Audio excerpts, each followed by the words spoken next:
Hey, what's up, everyone? Welcome to 90 Day Fiancé latest news. Stories that flutter momentarily across our TVs. Reality TV arcs starting in romance and ending in catastrophe run across us. Sagas follow from here. Epic books. Burning so long and so loud, emotional infernos shape popular culture history. Here is one of them. The love affair of Angela Deem and Michael Ilesanmi started not gently.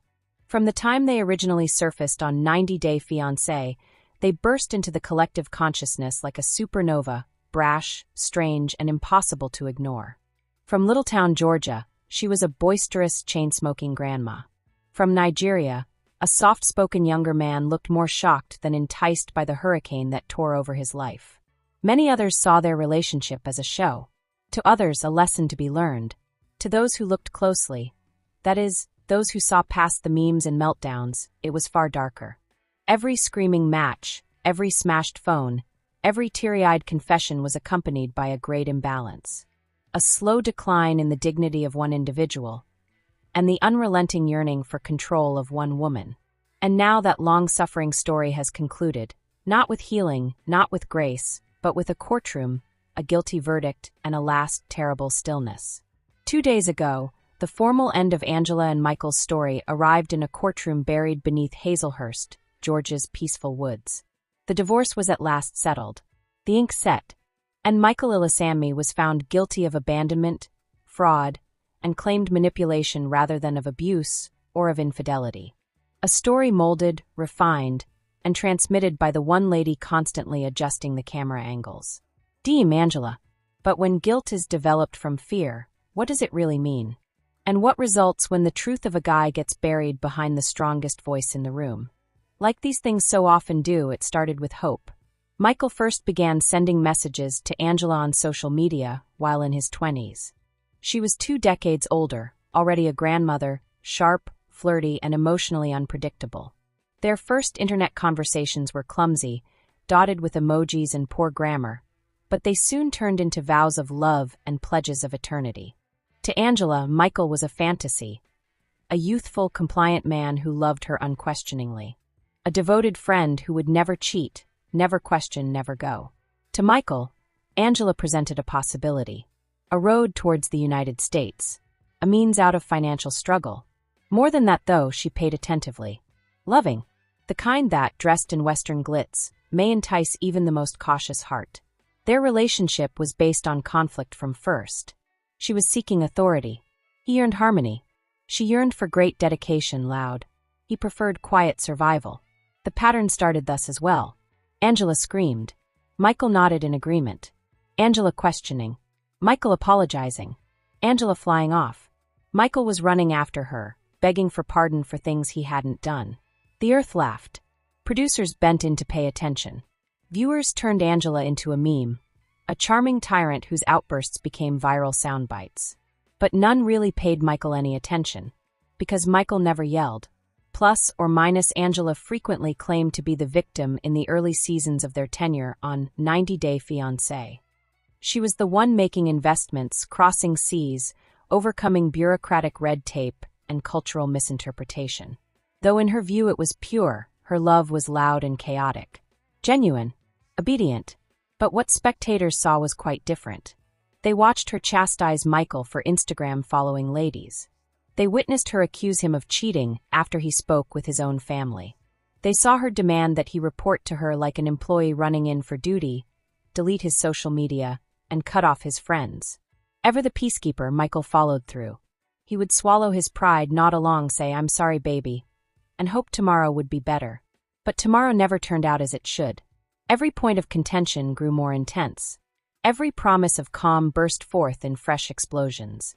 Michael still stayed, because occasionally survival passes for love. Once Michael eventually made it to America, years after delays, visa rejections, and Angela's famed rants at the Nigerian embassy, the fissures got more pronounced. His coming ought to have been a happy occasion. Still, what happened was not at all like a fairy tale. Angela did not start to soften. She grew very suspicious. She had Michael fit a GPS tracker on his phone. She insisted he FaceTime her from the grocery shop. Depending on her mood, she questioned his tone, read his messages, and punished him with silence or wrath. Now alone in rural Georgia without a car, no money, no family, or legal permission to work, Michael turned into a prisoner in every sense: emotional, financial, psychological.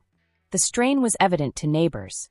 Once, Michael was seen with a bruised lip standing silently behind Angela as she screamed at a cashier about tobacco costs. A clerk at the neighborhood drugstore remembers this.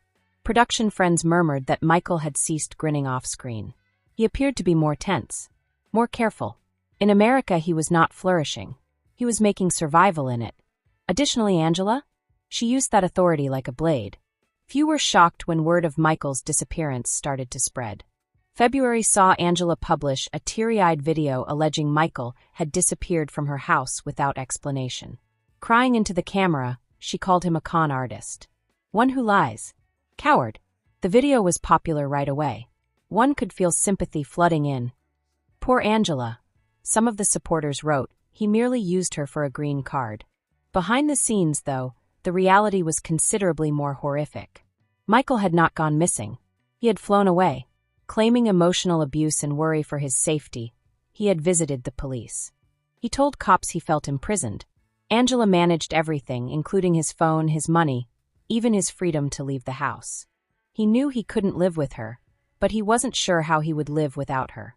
Angela never was arrested by the cops. They refused to charge. Nevertheless, they paid attention. Michael also came under the purview of a nearby group assisting victims of domestic coercion. He slept without dread of being screamed at in the middle of the night for the first time in 6 years. He made a phone call unmonitored first time. He first recalled his past before he became Angela's Michael. But peace cannot be obtained for free, particularly in cases where it compromises someone who depends on control. Angela did not hide away quietly. She turned to the media. She objected.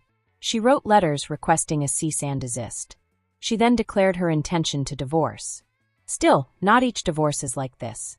A scorched earth court fight meant to present Michael as the only architect of their fall from grace. Claiming he married her only for immigration purposes, she accused him of fraud. She attributed the divorce mostly on abandonment. She insisted on payback for the financial help she had given him. And she presented herself as a victim of a protracted deception. Angela entered in court with cameras and friends at side.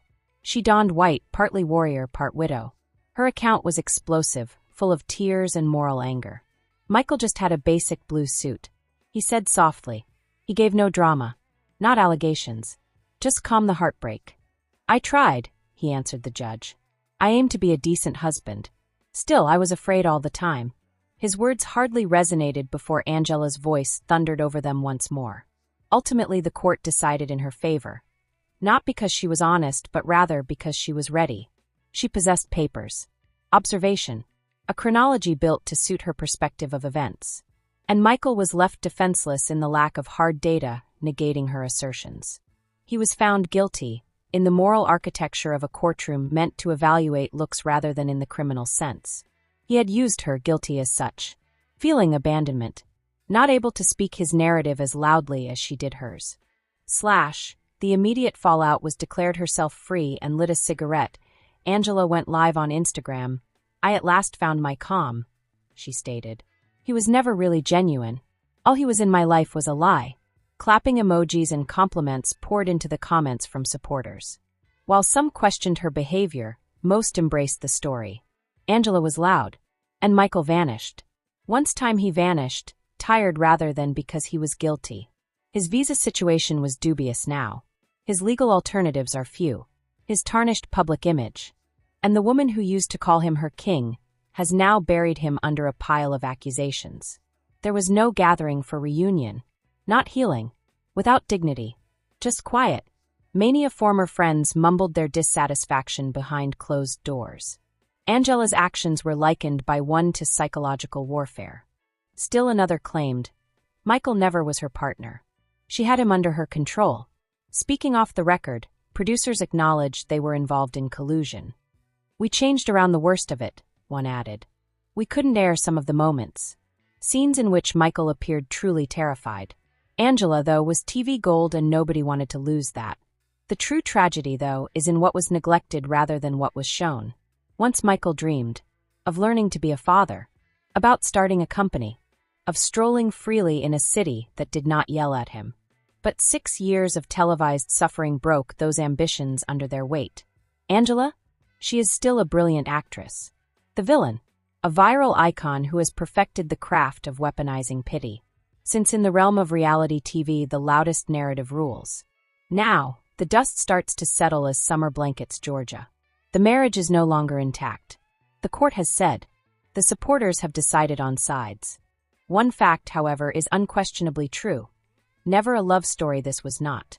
It issued a warning concerning the price of silence, about the peril of confusing virtue with volume, about the silent destruction that one person wielding all the authority may cause.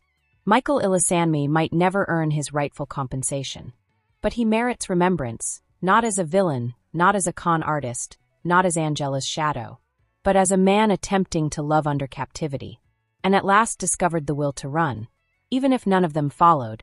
This gossip is over. If you liked the video, then give your opinion in the comment box and stay with us by subscribing the channel.